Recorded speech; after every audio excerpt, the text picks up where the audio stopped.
Giving you 5 energy rituals to set your manifestation frequency for 2026. Can you believe that we are this far through the year already? It is colder, it is darker, the veil is thinner, so our energy rituals need to reflect that. I'm going to give you these 5 rituals and you can either take them individually or they actually do work together as a 5-step process. So it's completely up to you how you use them.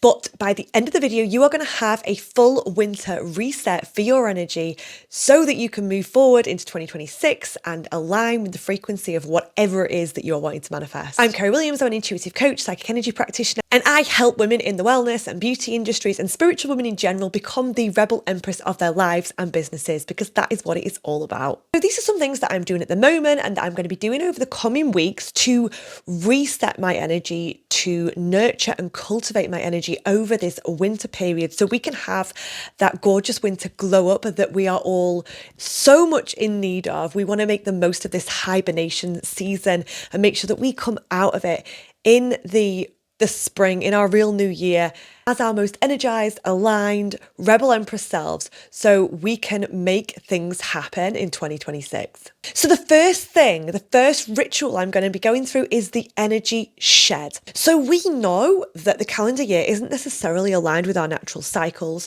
However, there is so much that is aligned with the calendar year. Actually, a really good time to start shedding the energy of things we don't want to take forward into 2026. It's getting colder, it's getting darker.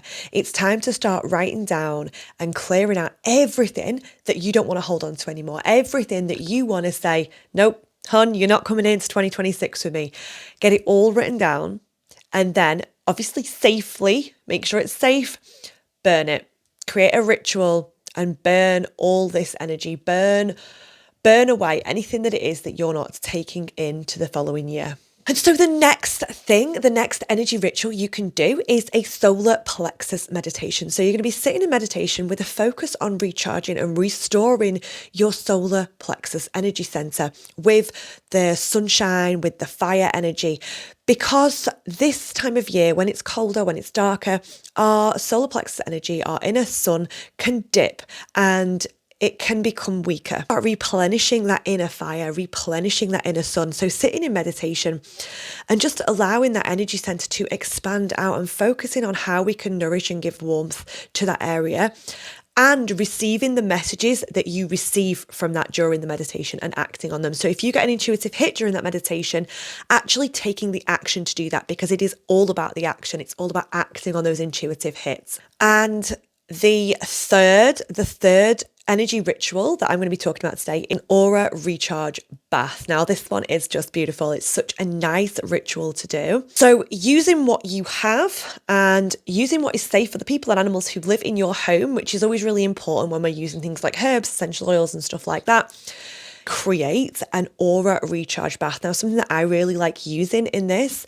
is salt, rosemary, and orange. These are going to really recharge that energy and going to bring a lot of warmth and bring a lot of energy to your auric field. You can use whatever it is that you've got to create and prepare this bath. And as you take the bath, allow your auric field to recharge. Allow it to absorb the energy of a golden light as you soak. Obviously, setting your intention that you're only calling in energies of the highest intention for you and all involved, but allow this energy to fill and nourish and cleanse your auric field as you take the bath. Now, this is perfect because it's very warming with the salt in there. It's very grounding and it's a really good like mid-month recharge, and it's really nourishing as well for your nervous system. The fourth energy ritual we're going to be working on this month is an energetic boundary reset.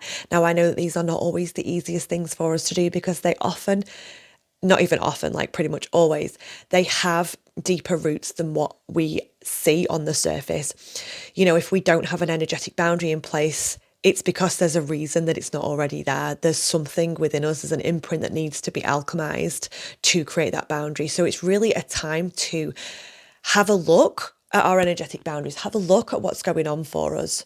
Decide, really take a look at all the aspects of your life and decide, is this acceptable? Is this something that I want to take with me into 2026? Is this something that I want to be carrying forward and, attracting the energy of, creating the manifestations of going forward? And if not, now is the time to sit and say, okay, I don't have this energetic boundary. I want to have the energetic boundary. Why do I not have it? And really having a look at the imprints that are underneath there and alchemizing those. If you do want help with this, have a look at my Activate program, because it takes you through step by step. It's 21 days, takes you step by step through this process. But really having a look at each of those and alchemizing them now, rather than waiting to get into the new year and saying, right, this is what's going to be my new standard. This is what I'm going to accept and allow. And then finding, actually, I've got a load of energetic resistance towards that. And the fifth thing we're going to do is really, really, really amp up the gratitude frequency. Now, gratitude is something that I think is just bandied around too much, in the way of people will say, oh, just write out some gratitudes, do your gratitude practice.